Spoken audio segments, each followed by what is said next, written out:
بسم الله الرحمن الرحيم. وعن أبي أمامة رضي الله عنه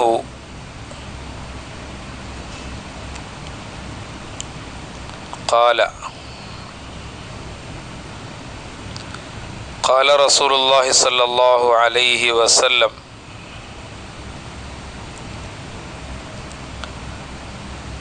إنما الصدقة عن ظهر غنى واليد العليا خير من اليد السفلى وبدأ بمن تعول.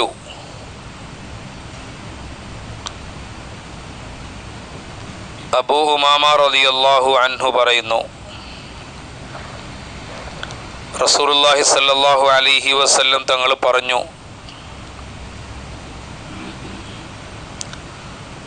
ഏറ്റവും ഉത്തമമായ ദാനം സ്വന്തം ആവശ്യം കഴിഞ്ഞ് മിച്ചമുള്ളതിൽ നിന്ന് ചെലവഴിക്കലാണ്. എപ്പോഴും ഉയർന്ന കൈ താഴ്ന്ന കൈയേക്കാൾ ഉത്തമമാണ്, അഥവാ കൊടുക്കുന്ന കൈ വാങ്ങുന്ന കൈയേക്കാൾ ഉത്തമമാണ്. നീ ദാനധർമ്മം ചെയ്യാൻ ആരംഭിക്കേണ്ടത് കുടുംബത്തിൽപ്പെട്ടവരെ കൊണ്ടാണ് എന്ന് റസൂലുള്ളാഹി സ്വല്ലല്ലാഹു അലൈഹി വസല്ലം തങ്ങൾ പറഞ്ഞതായി അബൂ ഉമാമ റളിയല്ലാഹു അൻഹു പറയുകയുണ്ടായി. സൗബാൻ റളിയല്ലാഹു തആല അൻഹു പറയുന്നു, നബി സല്ലല്ലാഹു അലൈഹി വസല്ലം തങ്ങൾ ഒരിക്കൽ ഞങ്ങളോട് പറഞ്ഞു, ഒരു മനുഷ്യൻ ചെലവഴിക്കുന്ന ദിർഹമുകളിൽ ഏറ്റവും ശ്രേഷ്ഠമായ ദിർഹം സ്വന്തം കുടുംബത്തിൻ്റെ ആവശ്യങ്ങൾക്ക് വേണ്ടി ചെലവഴിക്കുന്ന ദിർഹമാണ്. ദിർഹം എന്ന് പറഞ്ഞാൽ വെള്ളി നാണയം, അക്കാലഘട്ടത്തിലുണ്ടായിരുന്ന കറൻസി. അത് ആ സ്ഥാനത്ത് നമ്മൾ എന്താണോ ഉപയോഗിക്കുന്നത് അതൊന്ന് സങ്കല്പിച്ചാൽ മതി. നബി തങ്ങൾ സല്ലല്ലാഹു അലൈഹി വസല്ലം പറഞ്ഞു, ഒരു മനുഷ്യൻ ചെലവഴിക്കുന്ന സമ്പത്തിൽ ഏറ്റവും ഉയർന്നത് സ്വന്തം കുടുംബത്തിൻ്റെ ആവശ്യങ്ങൾക്ക് വേണ്ടി ചെലവഴിക്കലാണ്. മറ്റൊന്ന്,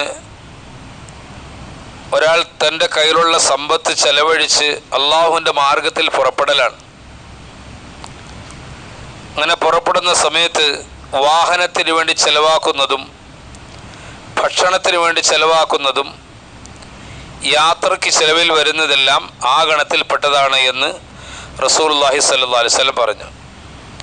ഒരു കാര്യം നിങ്ങൾ എടുത്തു പറഞ്ഞു, അള്ളാഹുവിൻ്റെ മാർഗത്തിൽ പുറപ്പെട്ട സംഘത്തിലുള്ള കൂട്ടുകാർക്ക് മേൽ ചെലവഴിക്കുന്നതും ഏറ്റവും പ്രധാനപ്പെട്ട ദാനധർമ്മത്തിൽപ്പെട്ടതാകുന്നു എന്നും റസൂലുള്ളാഹി സ്വല്ലല്ലാഹു അലൈഹി വസല്ലം പറയുകയുണ്ടായി. അബൂ ഖിലാബ റളിയല്ലാഹു അൻഹു പറയാണ്, കുടുംബക്കാരെ കൊണ്ട് ആരംഭിക്കണമെന്ന് നബി സല്ലല്ലാഹു അലൈഹി വസല്ലം നിങ്ങൾ പറഞ്ഞത് കുടുംബ ബന്ധം കൂടി ചേർക്കാനാണ്. ചിലവഴിക്കൽ, ദാനം കൊടുക്കൽ സ്നേഹം വർദ്ധിക്കാനുള്ള കാരണമാണ്.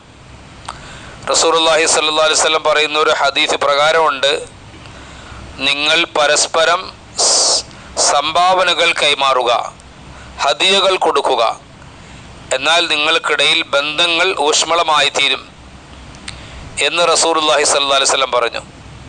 സ്നേഹമുണ്ടാകുന്നൊരു കാര്യം നിങ്ങൾക്ക് ഞാൻ അറിയിച്ചു തരാം എന്ന് സഹാബത്തിനോട് പറഞ്ഞതിന് ശേഷം തങ്ങൾ പറഞ്ഞു, നിങ്ങൾ ധാരാളമായി സലാം പ്രചരിപ്പിക്കുകയും പരസ്പരം സമ്മാനങ്ങൾ കൈമാറുകയും ചെയ്യുക. ഈ രണ്ട് കാര്യങ്ങൾ ചെയ്യുന്നതിലൂടെ ബന്ധങ്ങൾ കൂടുതൽ ദൃഢമാവുകയും പുതിയ ബന്ധങ്ങൾ ഉണ്ടാവുകയും ചെയ്യും എന്ന് ഹദീസിൻ്റെ താല്പര്യത്തിലുണ്ട്. അപ്പോൾ പണം ചെലവഴിക്കുന്നതിലൂടെ, കുടുംബക്കാർക്ക് ചെലവഴിക്കുന്നതിലൂടെ അള്ളാഹു ഉദ്ദേശിക്കുന്നത് കുടുംബ ബന്ധമാണ്. കൂട്ടുകാർക്ക് ചെലവഴിക്കുന്നതിലൂടെ അള്ളാഹു വിചാരിക്കുന്നത് കൂട്ടുകാരുമായുള്ള ബന്ധം കൂടുതൽ ഉറപ്പിക്കലാണ്. കുടുംബക്കാർക്ക് ചെലവഴിച്ചതിന് ശേഷം വേണം അവരെ പട്ടിണിക്കിട്ട് മറ്റൊരു മാർഗത്തിലും ചെലവഴിക്കരുത് എന്ന് കൃത്യമായി റസൂലുള്ളാഹി നിങ്ങളിവിടെ പഠിപ്പിക്കുന്നുണ്ട്. രണ്ടാം സ്ഥാനത്താണ് അള്ളാഹുവിൻ്റെ മാർഗത്തിൽ ചെലവഴിക്കൽ. മൂന്നാണ് കൂടെയുള്ളവർക്ക്, കൂട്ടുകാർക്ക് ഭക്ഷണം വാങ്ങിച്ചു കൊടുക്കൽ. ക്രമപ്രകാരം ചെയ്യാനാണ് റസൂലുള്ളാഹി സ്വല്ലല്ലാഹു അലൈഹി വസല്ലം നമ്മളെ പഠിപ്പിച്ചത്. പ്രത്യേകിച്ച് തങ്ങൾ പറഞ്ഞു, ഒരിക്കലും കൈനീട്ടി വാങ്ങരുത്, എപ്പോഴും കൊടുത്തു മാത്രമാണ് പഠിക്കേണ്ടത്. ഉയർന്ന കൈ താഴ്ന്ന കൈയേക്കാൾ ഏറ്റവും ഉത്തമമാണ്. കുടുംബക്കാർക്കാണ് ആദ്യമായി ചെലവഴിക്കേണ്ടത്, മുൻഗണന അവർക്കാണ്. അല്ലാഹു സുബ്ഹാനഹു വ തആല മനസ്സിലാക്കി ചെയ്യാൻ ഭാഗ്യം നൽകുമാറാവട്ടെ. സുബ്ഹാനല്ലാഹി വബിഹംദിഹി സുബ്ഹാനകല്ലാഹുമ്മ വബിഹംദിക അഷ്ഹദു അല്ലാ ഇലാഹ ഇല്ല അൻത അസ്തഗ്ഫിറുക വഅത്തൂബു ഇലൈക്.